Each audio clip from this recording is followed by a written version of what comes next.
Coucou tout le monde! Aujourd'hui, on se retrouve pour une nouvelle histoire de 27 histoires de chevaux. Aujourd'hui, nous lisons Le Chevalier de Rose Bonbon.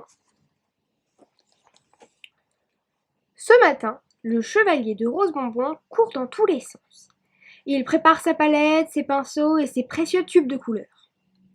Il faut dire que ce chevalier préfère peindre des bouquets de fleurs plutôt que d'aller tailler en rondelles tous les ogres et tous les dragons de la région. C'est ainsi, le chevalier de Rose Bonbon est un tendre garçon. D'ailleurs, son épée et son armure sont tout rouillés et son super cheval turbo, le plus rapide et le plus beau des chevaux du château, prend la poussière depuis des années. Donc ce matin, il se dépêche. Ce serait en effet bien embêtant de rater un rendez-vous aussi important. Le roi Vermillon Ier l'attend. Il lui a commandé le portrait de sa fille, la princesse Rouge Cerise. Une cavalière très expérimentée, mais si tristounette qu'elle fait pitié à regarder. En moins de temps qu'il n'en faut pour le dire, il saute dans ses bottes rose fuchsia, enfile sa tunique rose lilas, met son chapeau rose pivoine et file à l'entrée du château, où l'attend sa chaise à porteur. « Corne de bique de tartiflette !» grogne-t-il. « Cet équipage semble aussi rapide qu'un escargot !» Ni une ni deux, il file à l'écurie. Hésite un peu, respire à fond, et donne un coup de plumeau à son cheval turbo avant de monter sur son dos. Cependant, il y a un souci. Le chevalier de Rose Bonbon n'est pas très sûr de lui. Il a bien appris à monter quand il était petit. Mais comme depuis il a passé le plus clair de son temps derrière un chevalet, évidemment, sa tenue en selle est loin d'être exceptionnelle.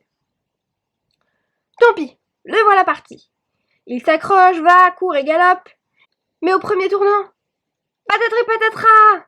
Voilà le chevalier, les quatre fers en l'air et la tête à l'envers, pile poil dans un buisson d'ortie.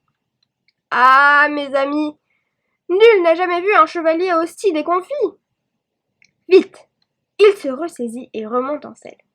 Le nez gonflé comme une patate et les joues rouges comme des tomates. Pendant ce temps, la princesse Tristounette s'impatiente. Elle surveille l'arrivée du chevalier, appuyée à sa fenêtre, à côté de son père, Vermillon Ier. Soudain retentit le bruit d'un cheval au galop. « C'est lui, c'est le chevalier de Rose Bonbon !» Agrippé à l'encolure de son cheval comme un moule à son rocher, ses pieds jouent des castagnettes, ses dents cliquettent, son dernier tip-tap topette et sa tête dodeline comme une clochette.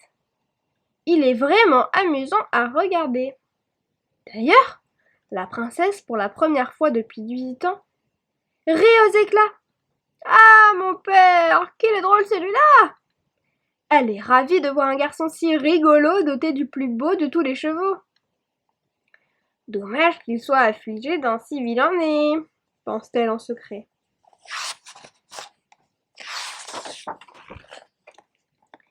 C'est ainsi que le piètre chevalier, tout rouge et tout tordu, fit la connaissance de la princesse plus du tout tristounette et tout à fait guillerette.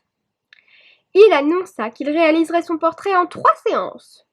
Le 3e jour, lorsqu'il se présenta au château, son nez en forme de patate avait repris un aspect normal et ses joues n'avaient plus la couleur des tomates. Du coup, le chevalier de Rose Bonbon paraissait tout à fait mignon, et la princesse tomba en pâmoison. Le mariage eut lieu aussitôt, et le chevalier offrit à sa belle le plus beau des cadeaux, son magnifique cheval turbo, avant de retourner illico à son chevet et à ses pinceaux.